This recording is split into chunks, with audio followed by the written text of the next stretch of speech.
Está começando mais um Acredite Se Quiser Arquivo Fenômeno. E, justamente por ser um arquivo fenômeno, eu chamo o Sr. UFO Jack para me explicar, porque, vamos lá, quando a gente começou a elaborar a pauta desse programa, o Jackson me chega e fala: PH, eu tenho um caso aqui que talvez você lembre. Qual que é, Jackson? O Vampiro da Moca. Eu acho que a sensação que eu tive é que vocês que estão vindo vão ter que vocês lembram desse caso, mas não sabem direito o que é. É o meu caso. Então eu fico até surpreso dele estar aqui no Fenômeno, porque provavelmente ele tem alguma parada de ufológico, não é, Sr. UFO Jack? Isso aí, Mr. PH. Com certeza tem uma ligação ufológica, vocês vão entender o porquê. Tem relação com outros fenômenos também, vocês vão entender o porquê. E eu acredito que vocês vão chegar ao final deste programa com uma dúvida plantada, né? Uma dúvida que existe desde a época que esses casos aconteceram.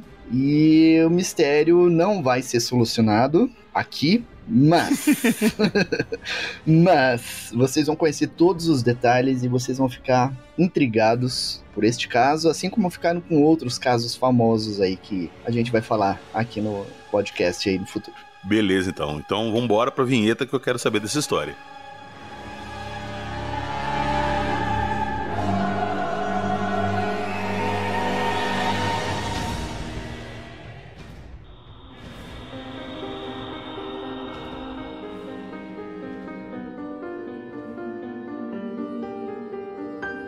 Pterodáctilo, vestígio radioativo, chupa-cabras, mutilação animal, luz sólida.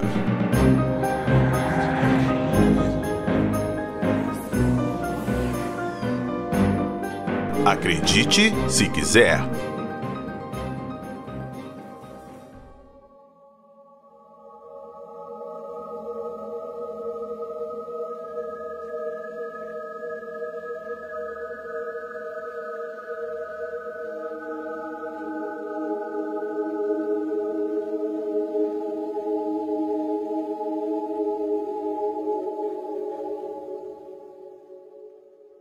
Ô Jackson, quando você me propôs pra gente gravar sobre o Vampiro da Moca, a primeira coisa que veio na minha cabeça são aqueles tabloides da década de 70, 80, Bebê Diabo ataca São Paulo, Meu marido é um reptiliano, uma barata comeu a cabeça do meu marido. É a mesma coisa, assim, Vampiro da Moca é um nome muito, assim, chamativo e me remete a esses tabloides.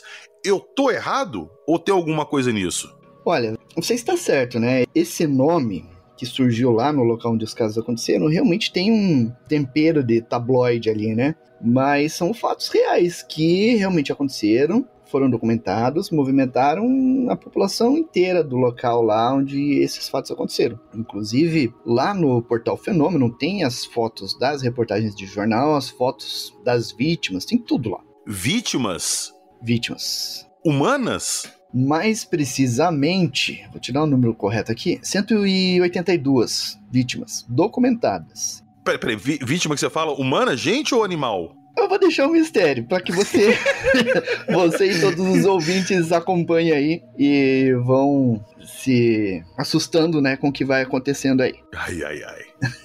Bora lá então? Bora.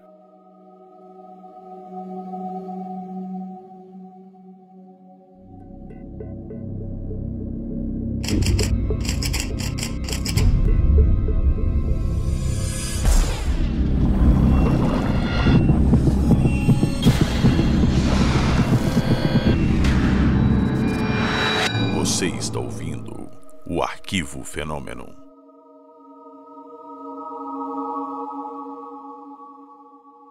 Bom, então, esses casos aconteceram entre fevereiro e julho de 1975 e atingiram praticamente toda a ilha de Porto Rico. A ilha de Porto Rico não é uma ilha muito pequena não, né? É uma ilha que tinha na época perto de 3 milhões de habitantes e que naquela época já era um território dos Estados Unidos, um território independente, mas fazendo parte dos Estados Unidos, e assustou toda a população da ilha na época. E por quê? Porque nesse período pessoas e animais começaram a ser atacados e não se sabe o que estava atacando. Existem algumas coisas que foram observadas ali nessa ilha, nessa época, e que talvez tenham uma relação com os atacantes. Vocês vão entender o porquê. Então, esses casos aconteceram na ilha de Porto Rico. E Porto Rico, a gente sabe que na época tinha perto de 3 milhões de habitantes. E você tem a capital, San Juan, que é a cidade mais populosa, e depois pequenas cidades, e ao redor dessas cidades, numerosos sítios, né? Onde as pessoas criam animais e tudo, até hoje, né? É uma das bases da economia da ilha, inclusive. E foi nas propriedades rurais e no subúrbio dessas cidades pequenas que esses casos aconteceram. Inclusive, teve alguns casos ao redor da capital, inclusive. A capital San Juan, ali nos arredores, no subúrbio da cidade, também houve alguns ataques nessa região. E aí, então, o que aconteceu? Vamos só ter uma ideia por cima dessa onda, e daí a gente vai conversar sobre as possibilidades, né? Então, as primeiras mortes de animais foram registradas em 25 de fevereiro de 1975, no povoado de Moca. Daí que veio parte do nome desse mistério, né? O Vampiro da Moca, porque os casos começaram nesse povoado da Moca, né? Jackson, eu jurava pra você que Vampiro da Moca era um caso brasileiro e Moca era alguma coisa do Rio, de São Paulo, assim. Sério. É porque tem, né, o termo Moca aqui em português, né? E tem a Moca lá em São Paulo e tudo. É, o bairro da né? Moca, exato. Uhum. Mas, não, esse caso é porto-riquenho. Mesma região onde surgiu o chupacabras 20 anos depois, né? E olha só, por que a gente não chama isso de casos de chupacabras? Porque a descrição dos chupacabras, que aconteceu a partir de 1995, ela não foi relatada nesses casos de 1975. As pessoas viram criaturas estranhas. Uma delas relatou algo semelhante a um pterodátilo voando ali sobre a região, inclusive pousou na casa dela, no telhado do zinco da casa dela. O pterodáctilo? Como se fosse um pterodátilo de 1,5 metro de comprimento. Véio. Uma outra pessoa que foi atacada narrou uma criatura muito semelhante, né? Um ser voador que tentou a todo custo derrubar ela para atacar mesmo, né? Mas a gente vai falar sobre esse caso daqui a pouquinho. Mas enfim, as criaturas então relatadas têm essa aparência, né? Um elemento voador, aparentemente réptil, voando sobre a região. E aí, como os casos então surgiram na região da Moca, foi apelidado de Vampiro da Moca. Por quê? Porque já nesses primeiros casos, esse primeiro caso que ocorreu em 25 de fevereiro, os animais eles apareciam com duas perfurações no pescoço, geralmente, mas podia ter outros ferimentos, mas era natural que surgisse essas perfurações no pescoço. E não tinham sangue. Elas estavam com os 2 buracos e sem sangue, como no caso dos chupacabras, né? Mas era só aquela perfuração no pescoço, na maioria dos casos. Então, em virtude disso, a população começou a apelidar de vampiro. É o vampiro que está atacando aqui na ilha, né? E aí ficou como o Vampiro da Moca. E aí, inicialmente, o governo local ele tentou atribuir essas mortes a cães abandonados. Só que a população não ficou convencida, né? Porque sempre existem cães abandonados nas zonas rurais, nas cidades, nos arredores das cidades, né? Exato. E, inclusive, hoje em dia é a mesma desculpa que eles vão pro chupacabra, né? É, a mesma desculpa. Mas o que acontece? Nos outros períodos, esses animais não têm fome? Né? Por que só em determinados períodos, a cada 20, 30 anos, surgem esses ataques e, de repente, eles param do nada? Né? É muito estranha essa explicação. E outra também, me fala qual espécie de cachorro selvagem, o que for, que ataca uma presa e chupa o sangue dela e não come a carne. Pois é, e tem outros detalhes agregados nesse caso do Vampiro da Moca, que a gente já vai ver daqui a pouquinho, que elimina essa possibilidade de cães, né? Por isso que a população não se convenceu. E olha só, nessa primeira semana de março de 1975, já tinha 40 animais que morreram em função desses ataques, né? Então imagine um cão começar a matar, de repente, animais, e já matar 40 animais já logo na primeira semana, isso é altamente improvável, né? E aí, então, já nessa primeira semana de março, uma senhora chamada Maria Acevedo, ela estava voltando para casa à noite, por volta das 10 horas da noite, e aí ela ouviu um barulho, e quando ela olhou, ela viu o que inicialmente ela achou que era uma ave, mas que depois se aproximou dela e ela viu que não era uma ave, lembrava muito o pterodátilo, o dinossauro mesmo, tinha em torno de 1,5 metro de altura. E isso assustou ela, né? E aquela criatura parou e pousou no telhado de zinco da casa dela. E aí ela narrou para as pessoas da região, a imprensa já ficou sabendo e publicou a informação nos jornais também. 48 horas depois desse avistamento, teve um fazendeiro da região chamado Cecílio Hernandes, que ele procurou a polícia e informou a polícia que mais de 30 galinhas que ele criava apareceram mortas de maneira estranha. E aí a polícia achou aquilo estranho e foram feitas algumas investigações para tentar descobrir o que poderia ter causado a morte dessas galinhas. Só que os casos começaram a aumentar e se intensificar. A região da Moca é um vilarejo que fica na zona oeste da ilha. Ela fica a 180 quilômetros da capital de Porto Rico. Só que, de repente, esses casos começaram a se espalhar em diferentes regiões da ilha. Alguns dias depois, ali, mais ou menos na mesma época, no começo de março, uma pessoa chamada Rei Jimenez, ela tinha uma vaca na região do bairro Cruz, na Moca, e ele encontrou a vaca morta. Então começou a aparecer animais de grande porte mortos também. E essa vaca, ela estava com aparência estranha. Ela tinha feridas profundas e penetrantes no crânio e vários arranhões ao redor das feridas no corpo, né? Então você via que um animal havia atacado, mas Porto Rico é uma ilha que você não tem grandes felinos ali para causar a morte de um animal de grande porte. E uma vaca, algumas pessoas talvez já tenham interagido com vacas, o crânio da vaca é extremamente forte, é rígido aquilo. Né? Você não conseguiria, um felino, por exemplo, não conseguiria fazer uma perfuração no crânio de uma vaca, uma simples mordida, né? E essa vaca, ela tinha perfuração no crânio. Porque você pega até os felinos grandes, os dicos, eles caçam, eles vão no pescoço pra te jugular ou quebrar a coluna, porque eles não conseguem perfurar o crânio, até porque, lembrando que se trata desse tipo de animal, o crânio é reforçado por causa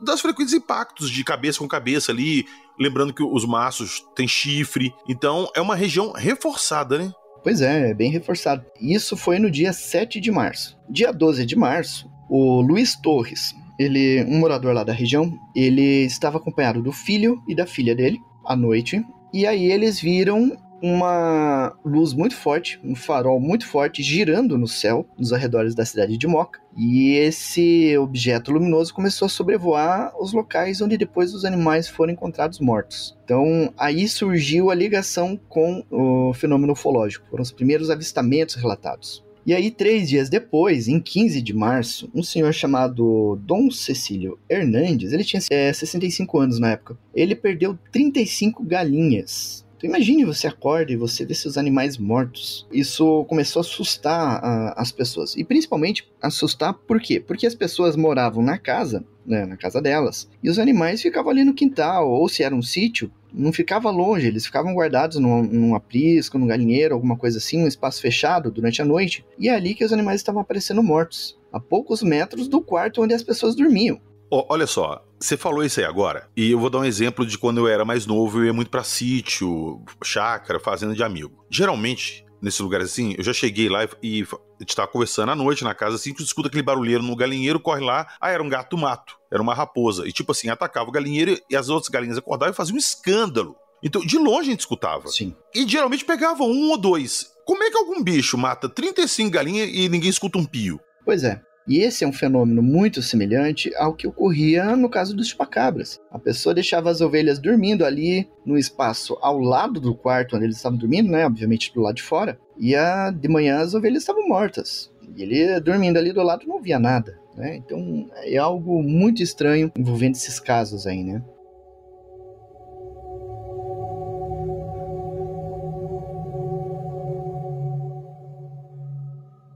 E aí tem um detalhe interessante, olha o que esse Dom Cecílio Hernandes falou. Algumas galinhas sobreviveram, então ele começou a ficar atento ao que acontecia. E aí teve uma determinada noite, nessa mesma época, que ele ouviu um barulho, um alvoroço no galinheiro. Ele foi ver e havia um animal semelhante a um cachorro peludo, mas que não tinha pernas e nem cabeça. Peraí, como é que é? Eu tentei fazer a imagem na minha cabeça, eu não consegui um cachorro sem perna e nem cabeça? É a descrição que ele deu, que não tinha pernas nem cabeça, era como se fosse só o tronco de um cachorro. E aí essa criatura saiu em disparada em direção a uma montanha. Como é que ele saiu disparado sem perna?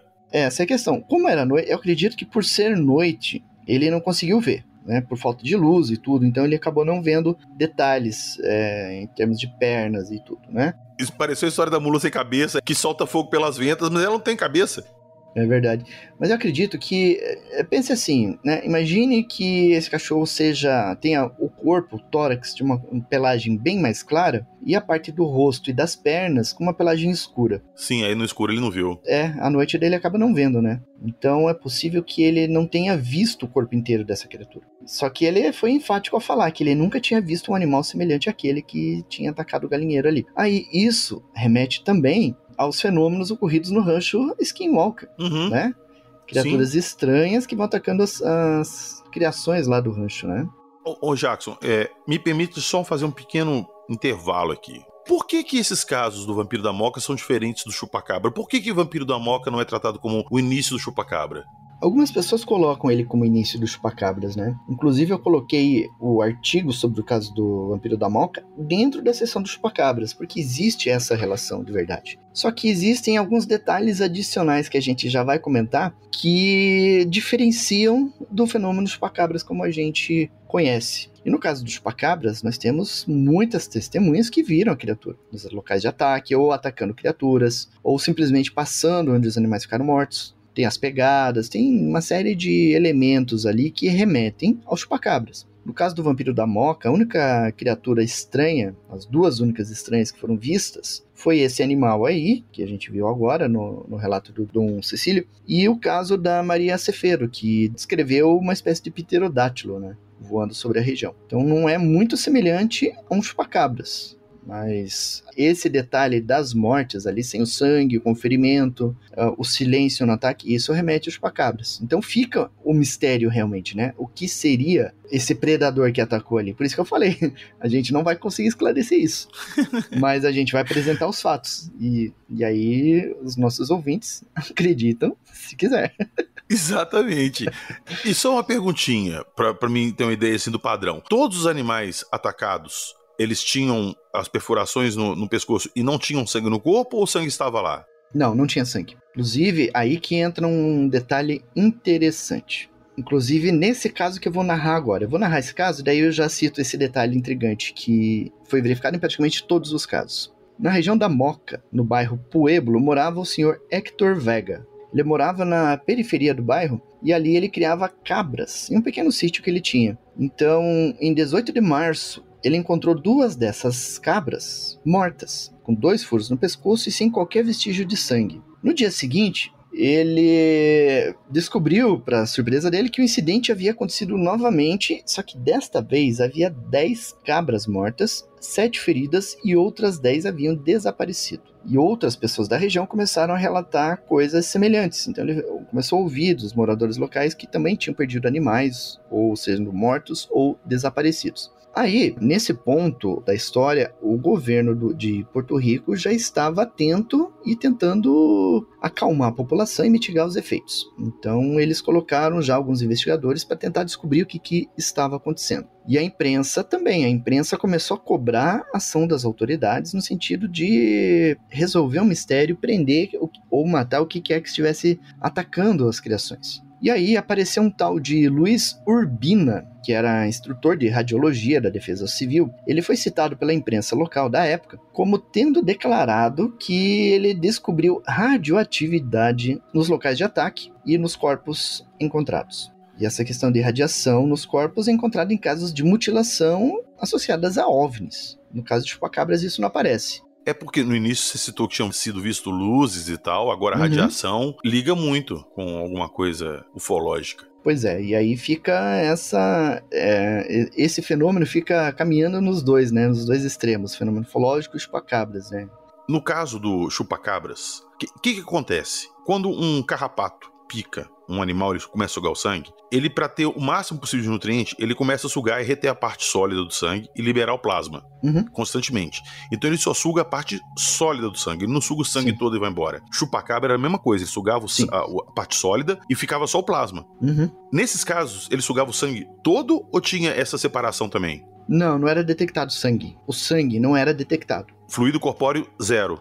Aparentemente fluido 0. Só que tem um detalhe que era intrigante, que foi detectado nesse caso do Héctor Vega, inclusive. Os animais que ele perdeu, eles tinham uma ferida fatal que atravessava completamente o animal. Então, por exemplo, a ferida era no pescoço, ela atravessava o pescoço de um lado a outro. Sabe quando a pessoa leva um tiro, por exemplo, que fala que a bala atravessou, ela entrou de um lado, saiu de outro. É mais ou menos isso.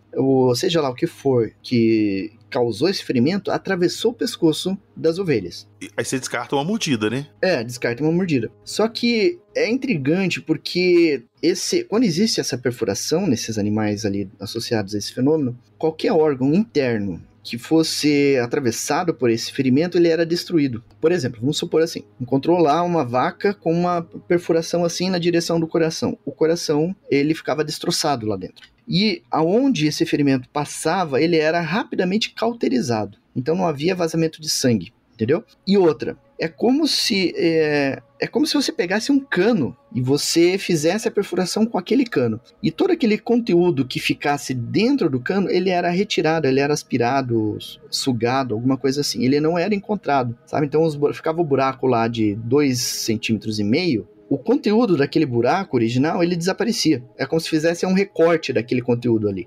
Como é que o animal faz isso? Pois é, não tem como, né? Tá, aí você vai explicar que a gente viu luzes ali, tá? Pode ser uma nave, uma coleta, alguma coisa que prendeu o animal, matou, e fez 2 furos, tirou o que precisava, largou o animal e foi embora. Mas aí não casa com as aparições dos animais lá, que parecia pterodáctilo, outro. Saca? Pois é. Socorro, Jackson. Então você tem as luzes, você tem essas feridas estranhas que não se explicam, você tem esses animais estranhos sendo vistos, e isso acontecendo ali na região da Moca. No final do mês, esses casos se espalharam para Guadilha, que é uma cidade vizinha, e também aconteceram em Bayamón. Bayamón está a 100 quilômetros de distância. E um homem chamado Pelim Marreu, ele estava andando pela estrada da região lá, de noite, ele que era um pedreiro, voltava para casa depois do trabalho, e ele observou o mesmo tipo de criatura. Ele foi atacado pela criatura. A criatura queria derrubar ele e machucar ele, né? E aí ele começou a gritar pedindo socorro e conseguiu correr da criatura e pedir ajuda nas casas que haviam na região. E aí é interessante que com esse caso do Pelim Marreu, as pessoas começaram a se tocar que havia algo muito sério acontecendo e começou a se formar grupos de caça para tentar matar a criatura. Então, em várias regiões de Porto Rico isso começou a acontecer, várias pessoas armadas tentando capturar a criatura. E aí, olha só, o governo de Porto Rico lançou mais uma explicação oficial tentando explicar os casos e acalmar a população. Segundo as autoridades, os animais estavam sendo mortos por cobras. As cobras estavam atacando e mordendo os animais. Anaconda? Eu sei lá que tipo de cobra é essa que faria esse tipo de situação, né? Esse tipo de ataque, né? Mas na explicação do governo era isso. Só que outras autoridades na área de zoologia rapidamente entraram em ação e contestaram a explicação do governo. O Dr. Juan Rivero, que é um herpetologista, um estudioso de cobras da Universidade de Porto Rico, ele examinou os casos. Ele olhou os animais mortos, foi até os locais e disse, isso aqui não é obra de nenhuma cobra. E aí começou a entrar contradição em relação ao governo, né? É uma coisa meio óbvia, porque cobra é o seguinte, vamos pegar uma cobra grande, uma jiboia, uma sucuri. Quando ela pega, sei lá, um novilho, um cachorro, alguma coisa assim, ela ataca aquele animal, ela enrola nele todo e tal, quebra ele inteiro pra facilitar, engole ele, fica de um tamanho absurdamente grande, some durante 45 dias, 2 meses, até digerir, aí ela vai pegar outro animal. Uhum. Acho que cobra nenhuma mataria 35 animais e deixaria lá. Pois é, não faz lógica. Não tem lógica essa explicação, né? Nenhuma. E aí, com o agravamento da situação, as autoridades começaram a tomar vergonha na cara e começaram a ir até o local, né? Os locais de mortes. O senador Miguel Denis Souto, que é presidente da Comissão de Agricultura do Senado, ele começou a visitar os locais de ataque. E junto com ele foi um procurador de justiça, foi o coronel da polícia, todos eles para ver o que estava acontecendo, conversar com os moradores e tudo. E eles admitiram que nenhuma cobra poderia ser culpada daquilo. E aí eles começaram a falar que havia uma pessoa desequilibrada que estava causando essas mortes. Só que é curioso, porque você tinha um ataque na região da Moca e na mesma noite tinha um ataque na região de San Juan, 100 km, 120 km de distância. E não faz sentido, né? Como é que ela vai matar um animal ali, 20, 30 animais ali e depois vai matar no outro lugar lá? Não tem como, não dá, né? Não dá. E outra, até faz sentido porque descreveram que parecia um animal que voava. E a outra descrição tinham luzes, OVNIs, então esse deslocamento fica bem mais fácil. Pois é. E aí, nesse sentido, esse tipo de explicação se sustenta, né? Um OVNI, ele percorreria essa região com muita rapidez, né? Um animal voador, Exato. talvez, mas uma pessoa desequilibrada ainda, jamais poderia causar isso, né? Aí teve o caso do Juan Muniz Feliciano, que morava na região de bairro Pulido, na Moca. Ele também foi atacado por uma criatura alada, em 26 de março. E aí as pessoas também tentaram caçar a criatura, e não foi só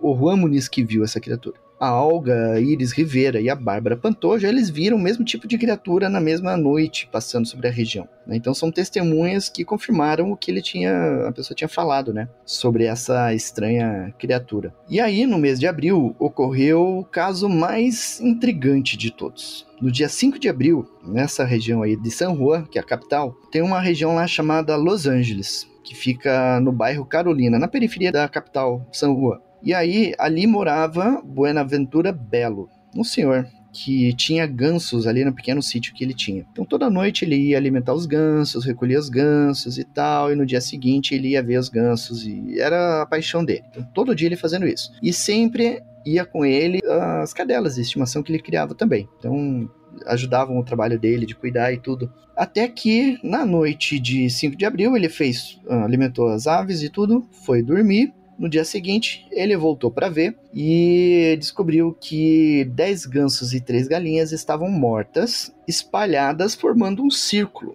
Elas estavam aninhadas, formando um círculo na propriedade. E aí, ele examinou os corpos e descobriu que cada um dos gansos tinha 2 feridas profundas de alguns centímetros de diâmetro, e nesse local dos ferimentos as penas estavam espalhadas. Não havia sangue, não havia nenhum outro vestígio nos locais. Um dos gansos tinha sumido, tinha desaparecido. E aí, pouco depois, ele encontrou esse ganso numa casa vizinha, uma casa abandonada. Esse ganso estava lá, caído morto, e esse ganso tinha um corte muito preciso na parte superior. Ele é como se ele tivesse sido cortado por um instrumento cortante mesmo. Não é por garra, não é por mordida, era como se fosse um bisturi cortando esse animal. E aí, assustado com isso, ele foi até a polícia, avisou sobre o que tinha acontecido e pediu uma investigação. E aí o Departamento Federal de Agricultura criou uma comissão para investigar esse caso, e essa comissão foi até lá para fazer a investigação. E aí um detalhe curioso é que os animais do Buenaventura, que iam sempre com ele até o local onde os gansos viviam,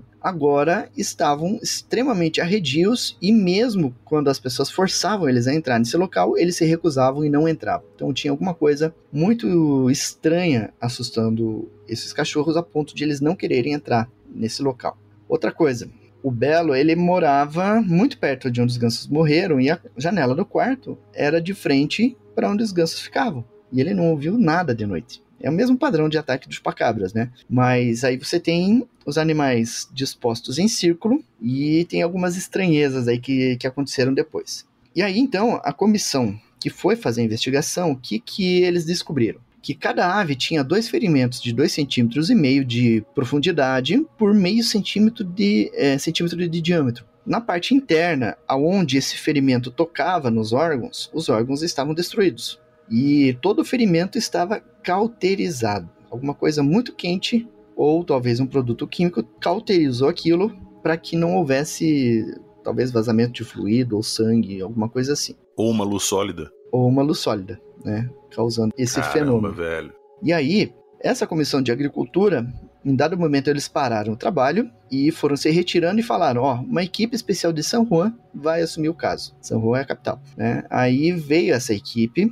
Eles chegaram, vestiram trajes especiais e máscaras para proteção biológica e radioativa. E fizeram todo o exame nas aves e nos locais, mediram com equipamento especializado e falaram, olha, não existe nenhum nível anormal de radioatividade nesse local. Não foi possível determinar a causa das lesões, ou seja, não sabemos o que causou essas mortes, mas sabemos que essas lesões causaram a morte imediata dos animais. Eles morreram na hora quando foram feridos. E eles aconselharam, então, os moradores ali a se mudar imediatamente do local.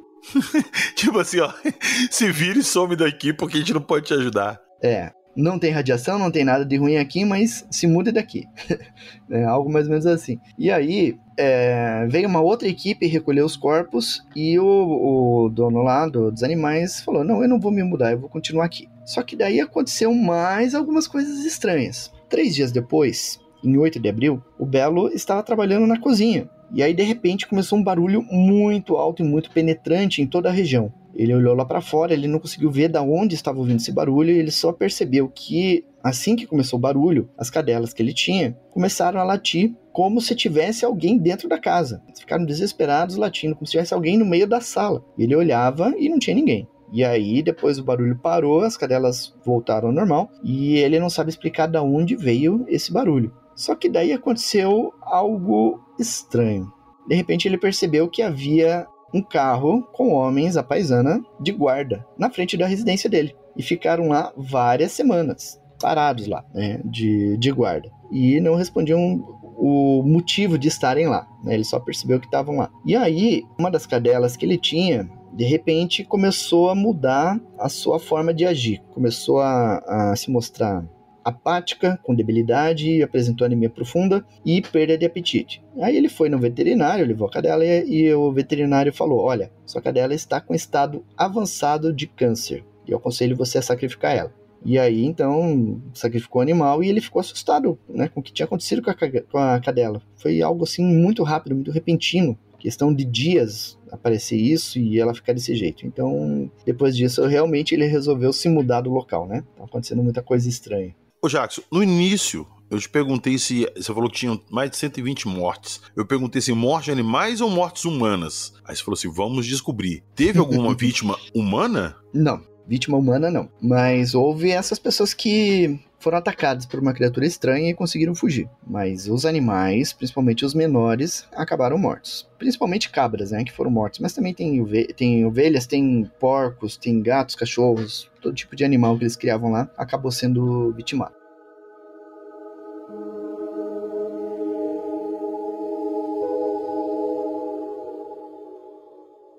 Você vai lembrar quando nós gravamos com a Bruna o episódio de Brusque Misteriosa, que ela contou a história do dragão de Brusque. Uhum. E nós relacionamos o dragão de Brusque a um homem-mariposa também, que já são relatos de uma criatura, mais ou menos assim mesmo, de asa e tal, lembrando um réptil, alguma coisa assim. Será que tem alguma relação? É possível que tenha, né? Porque existe essa semelhança, né, das criaturas relatadas, né? Existe essa possibilidade, sim, né, de ser algo nesse sentido. Teria que pegar um retrato falado de ambos, né?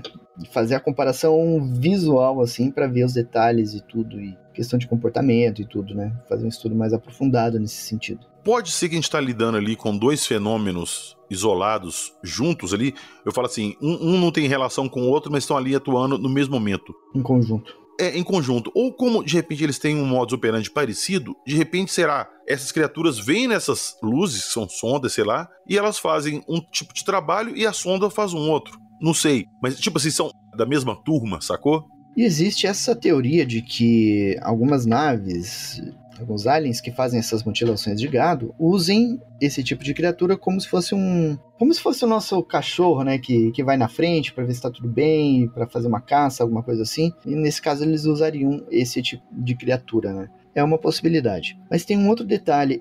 Ali em Porto Rico existe um laboratório, é oficial, ele existe, é reconhecido oficialmente, mas que as pessoas não têm acesso a ele e não têm informações sobre o que ocorre nesse laboratório. Mas há anos existe uma informação de que ali são feitos experimentos genéticos com seres, com criaturas e tudo, e inclusive com clonagem e hibridização, a criação de seres híbridos. Inclusive, uma das teorias do chupacabras é que, com o furacão Andrew, que passou em 1994, ali por Porto Rico, tenha causado danos nesse laboratório e algumas criaturas tenham escapado. E aí se originou todo esse alvoroço de chupacabras, que seria então uma experiência genética que fugiu desse laboratório. Então, esse tipo de criatura dos vampiros da Moca ali pode ser alguma criatura nesse sentido, quem sabe?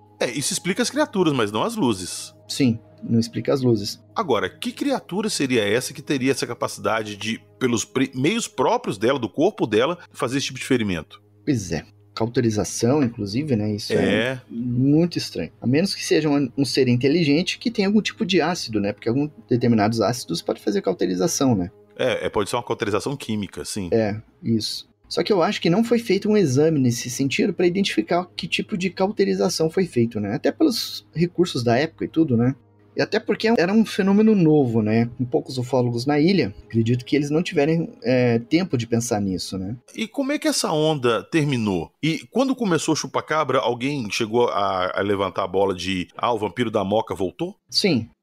Esses fatos, eles se encerraram em julho daquele ano, de 1975. E aí, quando voltou o negócio quando começou a acontecer os casos de chupacabras, as pessoas começaram a associar com o caso do vampiro da Moca, devido às semelhanças óbvias, né? Mas não houve nenhum estudo mais aprofundado para dizer, isso aqui está idêntico ao caso do vampiro da Moca, esse aqui não.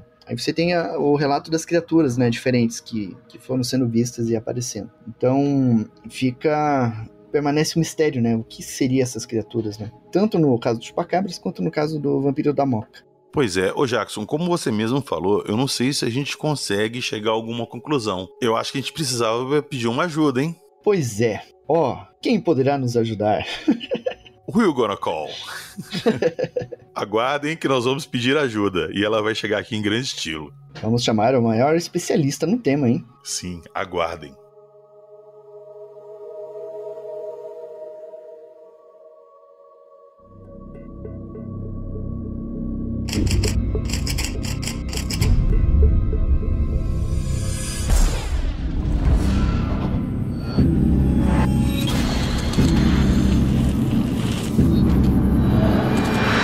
Você está ouvindo o Arquivo Fenômeno.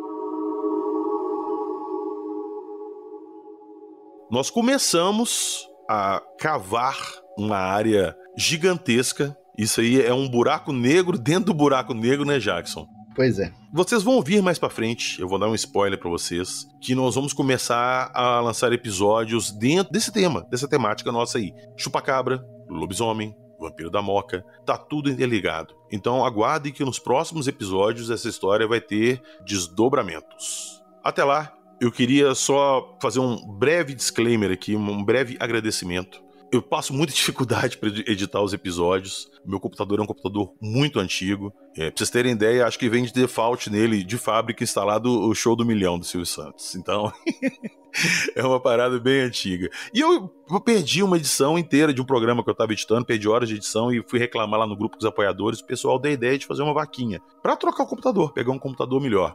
E eu não quis fazer, eu fiquei com vergonha, falei, não, eu vou dar um jeito. Bom, Ribas, um grande abraço, valeu pelo incentivo. O Ribas me convenceu a abrir uma vaquinha e, poxa, a galera tem contribuído, tem ajudado, então eu queria agradecer a todo mundo que ajudou, beleza? O Miqueias, lá do Canadá, ontem me chamou no Zap, trocou uma ideia, falou que ia me dar uma moral também, me dar uma força, eu falei que ia mandar um salve pra ele. Então, Miqueias, meu querido, muito obrigado, um grande abraço e um obrigado a todos que ajudaram na vaquinha aí, pra poder ajudar a agilizar as edições aqui. De coração mesmo, eu fico muito agradecido. Pegar. Aproveitando que você está dando um salve pro pessoal aí, quero deixar um abraço pro Ivan Lima, lá do Fatos Desconhecidos, que é telespectador lá do canal Fenômeno e que também pode estar ouvindo a gente aí agora. Então, deixa um abração pra ele aí. Vamos aproveitar e deixar um convite, né, Jackson? Ô, Ivan, se você estiver escutando a gente, quiser gravar um episódio aí, dá um toque, entre em contato, beleza?